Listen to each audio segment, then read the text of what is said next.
خدا کے نام سے شروع کرتا ہوں جو بڑا مہربان نہایت رحم والا ہے۔ اے بنی اسرائیل، میری ان نعمتوں کو یاد کرو جو میں نے پہلے تمہیں دی ہیں، اور یہ بھی تو سوچو کہ ہم نے تم کو سارے جہان کے لوگوں سے بڑھا دیا۔ اور اس دن سے ڈرو کہ جس دن کوئی شخص کسی کی طرف سے نہ فدیہ ہو سکے گا اور نہ اس کی طرف سے کوئی سفارش مانی جائے گی اور نہ اس کا کوئی معاوضہ لیا جائے گا اور نہ وہ مدد پہنچائے جائیں گے۔ اور اس وقت کو یاد کرو جب ہم نے تمہیں تمہارے بزرگوں کو قوم فرعون کے پنجے سے چھڑایا، جو تمہیں بڑے بڑے دکھ دے کے ستاتے تھے، تمہارے لڑکوں پر تو چھری پھیرتے تھے اور تمہاری عورتوں کو اپنی خدمت کے لیے زندہ رہنے دیتے تھے، اور اس میں تمہارے پروردگار کی طرف سے تمہارے صبر کی سخت آزمائش ہے۔ اور وہ وقت بھی یاد کرو جب ہم نے تمہارے لیے دریا کو ٹکڑے ٹکڑے کیا، پھر ہم نے تم کو تو چھٹکارا دیا اور فرعون کے آدمیوں کو تمہارے دیکھتے دیکھتے ڈبو دیا۔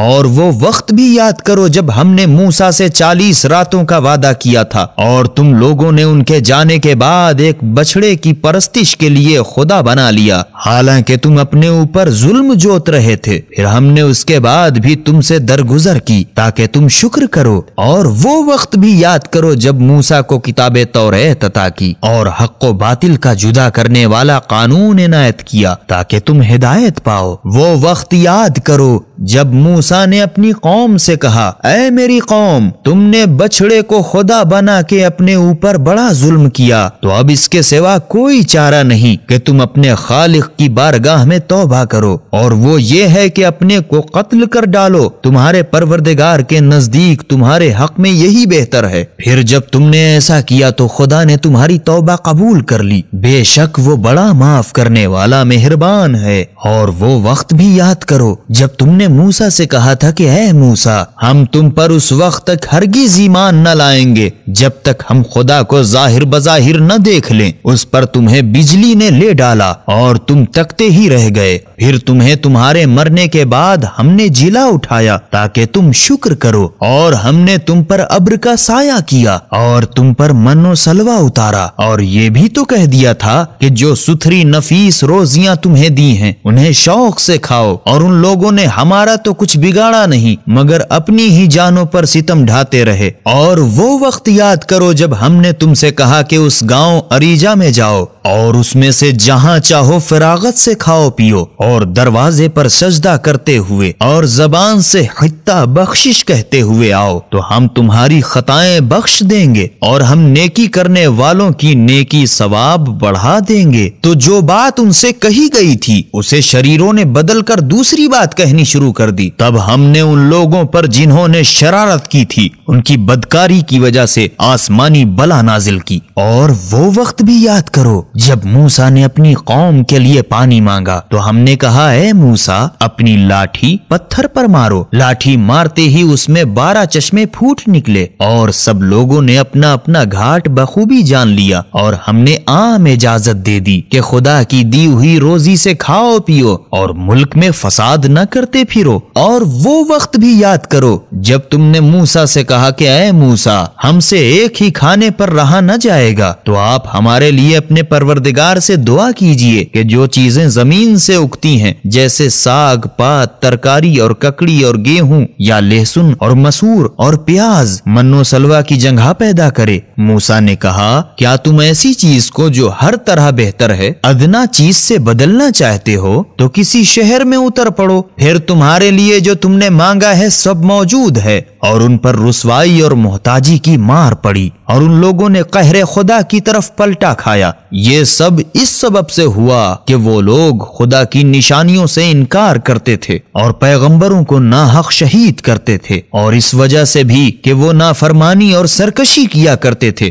بے شک مسلمانوں اور یہودیوں اور نصرانیوں اور لامذہبیوں میں سے جو کوئی خدا اور روز آخرت پر ایمان لائے اور اچھے اچھے کام کرتا رہے تو انہی کے لیے ان کا اجر و ثواب ان کے خدا کے پاس ہے، اور نہ قیامت میں ان پر کسی قسم کا خوف ہوگا اور نہ وہ رنجیدہ دل ہوں گے۔ اور وہ وقت بھی یاد کرو جب ہم نے تعمیل توریت کا تم سے اقرار لیا اور ہم نے تمہارے سر پر طور سے پہاڑ کو لا کر لٹکایا اور کہہ دیا کہ توریت جو ہم نے تم کو دی ہے اس کو مضبوط پکڑے رہو اور جو کچھ اس میں ہے اس کو یاد رکھو تاکہ تم پرہیزگار بنو۔ پھر اس کے بعد تم اپنے عہد و پیمان سے پھر گئے، پس اگر تم پر خدا کا فضل اور اس کی مہربانی نہ ہوتی تو تم نے سخت گھاٹا اٹھایا ہوتا۔ اور اپنی قوم سے ان لوگوں کی حالت تو تم بخوبی جانتے ہو جو شنبے کے دن اپنی حد سے گزر گئے کہ باوجود ممانعت شکار کھیلنے نکلے، تو ہم نے ان سے کہا کہ تم راندے گئے بندر بن جاؤ، اور وہ بندر ہو گئے۔ پس ہم نے اس واقعے کو ان لوگوں کے واسطے جن کے سامنے ہوا تھا اور جو اس کے بعد آنے والے تھے عذاب قرار دیا اور پرہیزگاروں کے لیے نصیحت۔ اور وہ وقت یاد کرو جب موسیٰ نے اپنی قوم سے کہا تھا کہ خدا تم لوگوں کو تاکیدی حکم کرتا ہے کہ تم ایک گائے ذبح کرو۔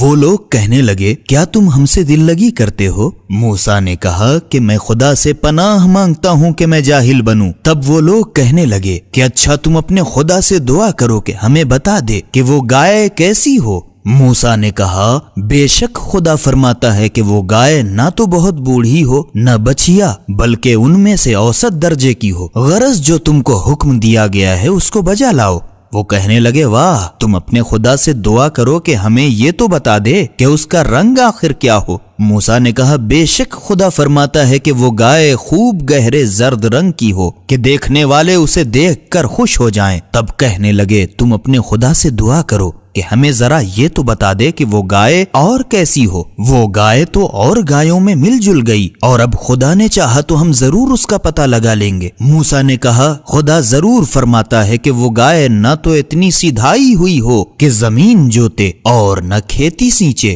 بھلی چنگی یک رنگ کہ اس میں کوئی دھبا تک نہ ہو۔ وہ بولے اب جا کے ٹھیک ٹھیک بیان کیا، غرض ان لوگوں نے وہ گائے حلال کی، حالانکہ ان سے امید نہ تھی کہ وہ ایسا کریں گے۔ اور جب تم نے ایک شخص کو مار ڈالا اور تم میں اس کی بابت پھوٹ پڑ گئی کہ ایک دوسرے کو قاتل بتانے لگا، اور جو تم چھپاتے تھے خدا کو اس کا ظاہر کرنا منظور تھا، بس ہم نے کہا کہ اس گائے کا کوئی ٹکڑا لے کر اس کی لاش پر مارو، یوں خدا مردے کو زندہ کرتا ہے اور تم کو اپنی قدرت کی نشانیاں دکھا دیتا ہے تاکہ تم سمجھو۔ پھر اس کے بعد تمہارے دل سخت ہو گئے، پس وہ مثل پتھر کے سخت تھے یا اس سے بھی زیادہ کرخت، کیونکہ پتھروں میں بعض تو ایسے ہوتے ہیں کہ ان سے نہریں جاری ہو جاتی ہیں، اور بعض ایسے ہوتے ہیں کہ ان میں درار پڑ جاتی ہے اور ان میں سے پانی نکل پڑتا ہے، اور بعض پتھر تو ایسے ہوتے ہیں کہ خدا کے خوف سے گر پڑتے ہیں، اور جو کچھ تم کر رہے ہو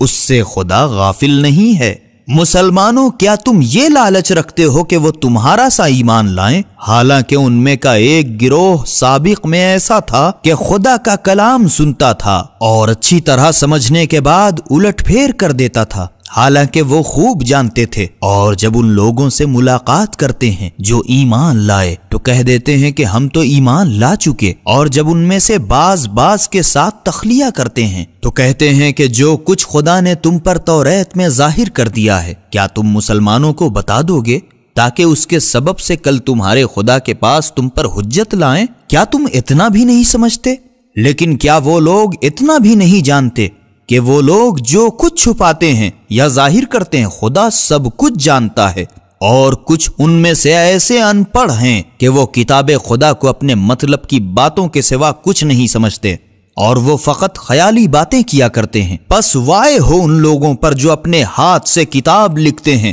پھر لوگوں سے کہتے پھرتے ہیں کہ یہ خدا کے یہاں سے آئی ہے، تاکہ اس کے ذریعے سے تھوڑی سی قیمت دنیاوی فائدہ حاصل کریں۔ پس افسوس ہے ان پر کہ ان کے ہاتھوں نے لکھا، اور پھر افسوس ہے ان پر کہ وہ ایسی کمائی کرتے ہیں، اور کہتے ہیں کہ گنتی کے چند دنوں کے سوا ہمیں آگ چھوئے گی بھی تو نہیں۔ اے رسول صلی اللہ علیہ وآلہ وسلم، ان لوگوں سے کہو کہ کیا تم نے خدا سے کوئی اقرار لے لیا ہے کہ پھر وہ کسی طرح اپنے اقرار کے خلاف ہرگز نہ کرے گا، یا بے سمجھے بوجھے خدا پر طوفان جوڑتے ہو، ہاں سچ تو یہ ہے کہ جس نے برائی حاصل کی اور اس کے گناہوں نے چاروں طرف سے اسے گھیر لیا ہے، وہی لوگ تو دوزخی ہیں اور وہی تو اس میں ہمیشہ رہیں گے، اور جو لوگ ایماندار ہیں اور انہوں نے اچھے کام کیے ہیں وہی لوگ جنتی ہیں کہ ہمیشہ جنت میں رہیں گے۔ اور وہ وقت یاد کرو جب ہم نے بنی اسرائیل سے جو تمہارے بزرگ تھے